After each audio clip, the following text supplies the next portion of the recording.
This is Mayor Oliver Gilbert, and we've gone virtual. While we're staying at home, remaining safe, I want to make sure that the activities that we enjoy together as a community could be brought to you online. Join me for healthy cooking and nutrition with common threads. Let's cook and stay healthy together.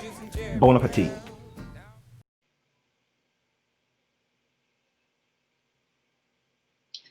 Hi, everybody. This is Mimi. I'm with Common Threads. In case you're not familiar, Common Threads is a national nonprofit that offers cooking and nutrition education. We work here in Miami as well as in 12 other markets in the United States. I love my job. I get to teach people how to cook nutritious, delicious meals at home to encourage you and your families to eat healthier. So today's recipe that we're going to be showing you is a recipe from West Africa, from Nigeria specifically, called egusi soup. So egusi is a type of melon found in the region. We don't have it here, but we're going to be using pumpkin seeds instead. So egusi is the seed that is in that melon, and the stew, and more like a stew than a soup, has some really great ingredients in it, lots of flavor, very accessible ingredients as well. So hopefully you guys will be encouraged to try it out at home. You can always find our recipes on Common Bites, that's BYTES.org. So let's get started. I'm going to first show you the ingredients that we're going to be using today. I'm going to tilt down my camera so that you can see everything that I'm working with here. So the recipe calls for sirloin. I'm using stew beef here. So the only difference, if you were to use the recipe, is that you would cook this a little bit longer than sirloin. Sirloin will cook faster. Beef stew will take a little bit longer, but it's just as good, and will actually save you some dollars. So beef stew is a great choice. Fresh tomatoes, onion, and a jalapeno. If you like spice and want to make it spicier than a jalapeno affords, go ahead and find a spicier element for that. And then we're also going to be using tomato sauce and this impossible to pronounce product called Worcestershire sauce. Gives any stew a ton of flavor. We're also going to be adding more veggies with some great spinach, which is always a wonderful thing to incorporate into your diet. And then we're going to top it off with pumpkin seeds. So if we were doing the original version, we would be using egusi seeds. We don't have them, though, here, so we're going to go ahead and use pumpkin seeds instead. And that's it. That's all of the ingredients that this recipe has. So I'm going to get started. It's pretty quick to make. We're going to go ahead and start a pan. Turn on my pan. You could do this in a pot, but I'm using a pan so that it's a little bit easier for you guys to see what I'm doing here. So I'm heating up my oil. And I'm going to add some seasoned stew beef. So I've already seasoned it with a little bit of salt and pepper. And as that is browning, I'm going to cut up the rest of the ingredients and show you how to do that really efficiently at home. And also talk about how you can get your kids involved in the kitchen so that they can also do some cooking.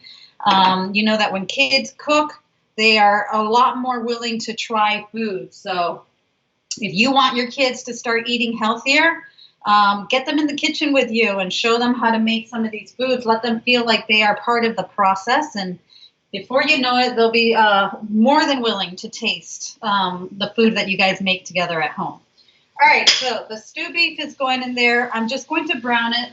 And so while that browns, I'm going to show you how to cut up the rest of the ingredients. And there we go. Awesome. So really simple ingredients, not too much cutting involved here. So this is something that you could do, you know, early in the morning or at some point during the day, and just leave it on the stovetop and forget about it for a while and let it cook. So really simple, fast recipe.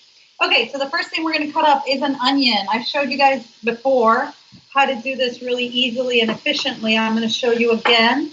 To do that, I'm going to move my computer down here in the camera so that you can see clearly what I am doing. All right, so I am going to first hold my knife by pinching it at the top of the blade like this, and you can see that my thumb is on the other side, and then my other three fingers are just going to wrap around the knife handle. This gives me a really nice, solid grasp of my knife, and is going to ensure that it's not going to slip out of my hand. Next, I'm going to use what we call in common threads a bear claw, and I am going to hold my onion down using the bear claw with my fingertips all the way curled underneath, holding the onion while I slice it first, and then I am going to dice it. You notice my knife does not leave the cutting board, and that just gives it a more even cut. I'm turning these onions over so that I can make dices.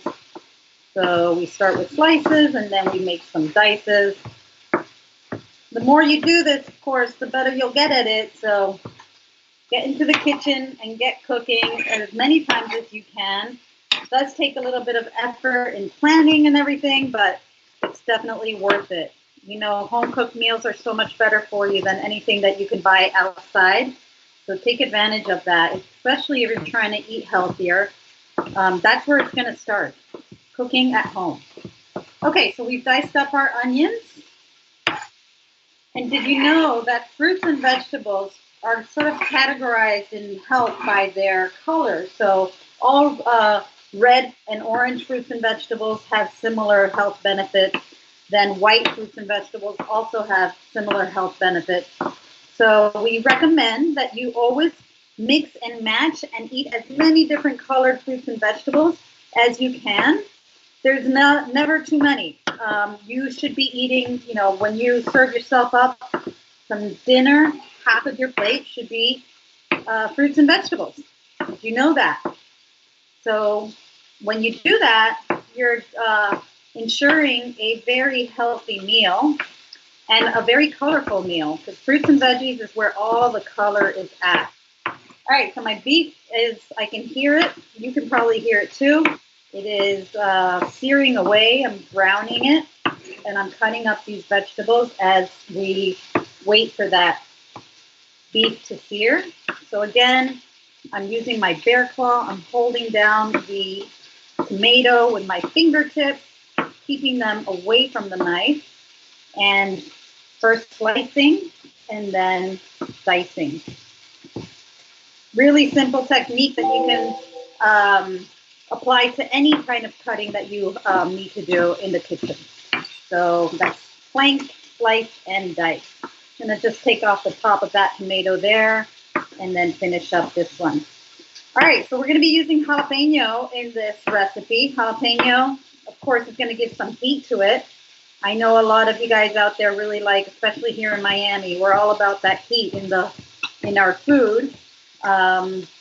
So if you feel it would be better with a Scotch bonnet, then by all means, go ahead and use that. Kids might prefer something a little bit milder, but if they're used to the heat, then there's no problem with that. Okay, so this beef is starting to brown very quickly and nicely. And now that it is browning on one side, I'll flip it over, let it brown on the other side for like a minute or two. And then we're going to add in our vegetables. We're going to leave that there for it to continue browning. And I'm going to continue cutting. I'm going to just slide my first ingredients over on my cutting board. Everything is going to go into the pan at the same time, so it doesn't matter that they're all mixed in there together. This is definitely a one-pot meal. Okay, so my jalapeno, I've taken off the top of the jalapeno. I'm just going to run my knife this way. And if you guys have not tried having your kids work with you in the kitchen, just give it a shot. See how it goes. I work with kids all the time in the kitchen, and you would be so surprised at how capable they are of doing the job. I think a lot of times when we give kids responsibility, like, having them hold a knife and use a knife, they really take it seriously and they want to do a good job. So they pay attention to the to your recommendations on keeping safe and rules of using the knife. And I think they will blow you away with how much they can really do in the kitchen. And it really gives your kids a sense of pride to be involved in this cooking process with you, because it's something they've seen you do a lot of, and giving them the opportunity to help out in the kitchen is very empowering to them. So I really encourage you to do that.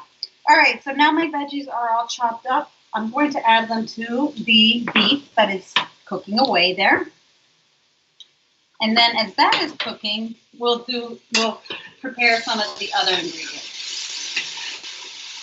So all of it right in there.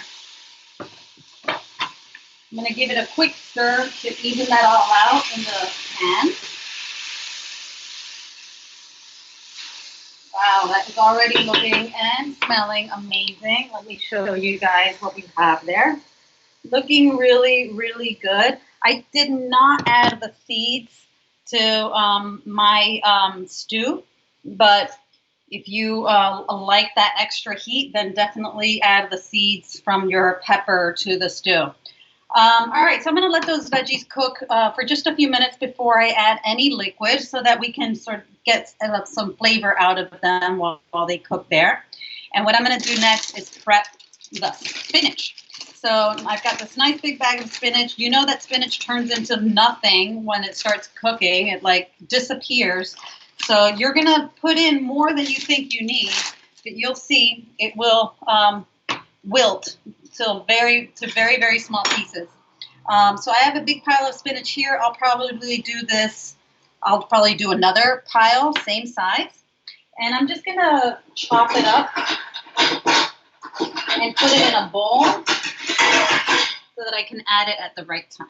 So to chop up the spinach, it's going into a stew anyway, so we are not going to be delicate about this. Just run your knife through it. Again, this is going to wilt so much in that hot pan that you will be, shocked at how little spinach ends up in the pot. But spinach, as you know, is extremely good for you. It's high in fiber and iron, and is a great source of vitamin A and C, and is also a great source of magnesium. So it's got a lot of nutritional value. The darker the leafy green, the more nutrition typically it has. So when you can use dark leafy greens, please do. They have so much nutrition in them and are just so good for you. And spinach, I think a lot of kids think they don't like it because they've tasted it in different ways that haven't been so great. But spinach in this dish particularly is just more of a nutritional addition. The beef and the rest of the ingredients have so much flavor that you can't really taste the spinach. You could also substitute spinach for other leafy greens like kale or collard greens would be great additions here as well. So definitely use whichever is your preferred leafy green. But spinach is a really nice, fast cooking option. So if timing is an issue, then use spinach. Okay, so my stew is cooking there. You can find this recipe on our website at commonbites.org. It's so good. I've made this recipe with so many kids over the years with Common Threads in our after-school program, where we teach kids how to cook for themselves, what foods are good for them, and why.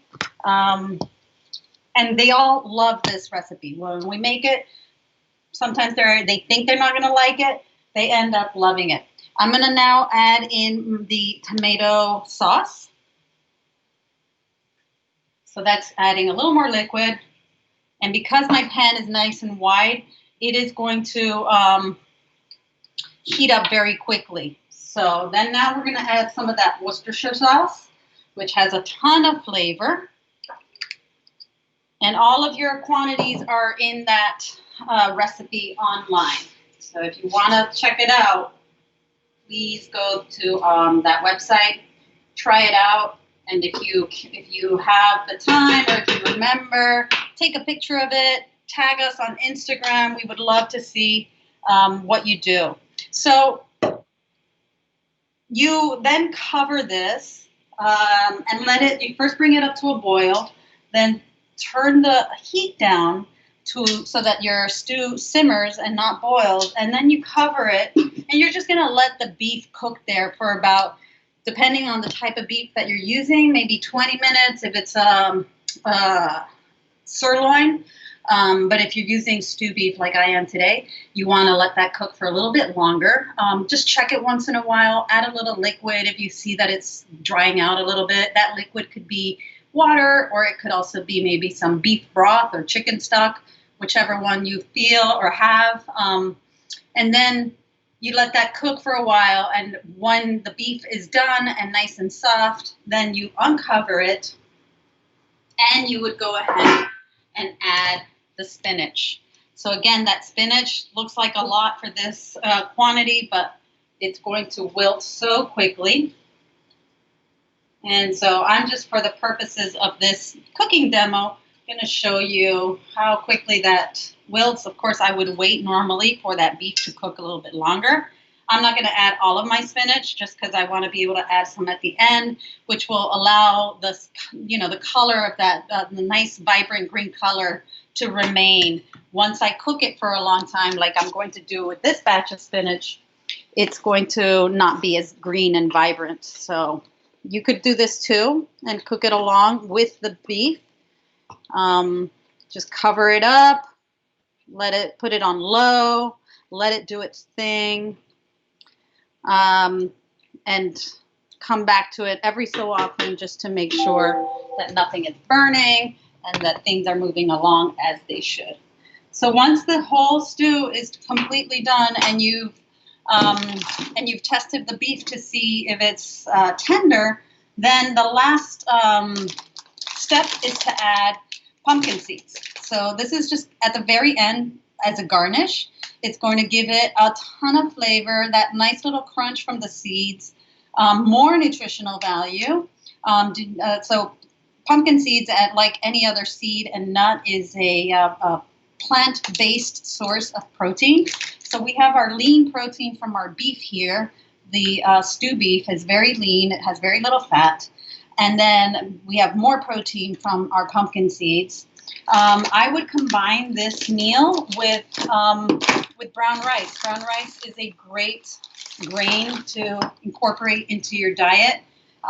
It takes a little bit longer to cook than regular, white rice that we are all so used to, but it's got so much more nutritional value. It's so much better for you than white rice that you should definitely give it a try and just try to incorporate it into your diet as much as you can. Before you know it, you will prefer brown rice over white rice.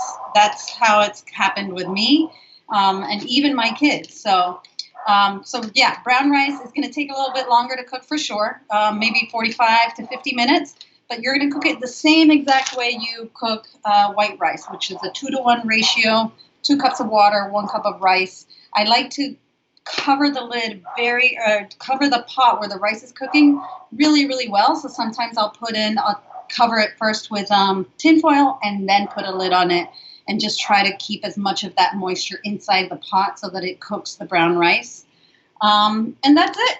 That's the egusi soup. This is going to continue to cook for definitely at least 20 to 30 more minutes, because again, I'm using beef stew, which is a very tough cut of meat, and it will take a little bit longer to cook, but it's got so much flavor. These ingredients are all so healthy, and there's just so much flavor in this stew. I hope you guys enjoyed the cooking demo, and we'll try out the recipe. And please let us know any comments that you have. Go ahead and add them to the to the comment section here on Facebook.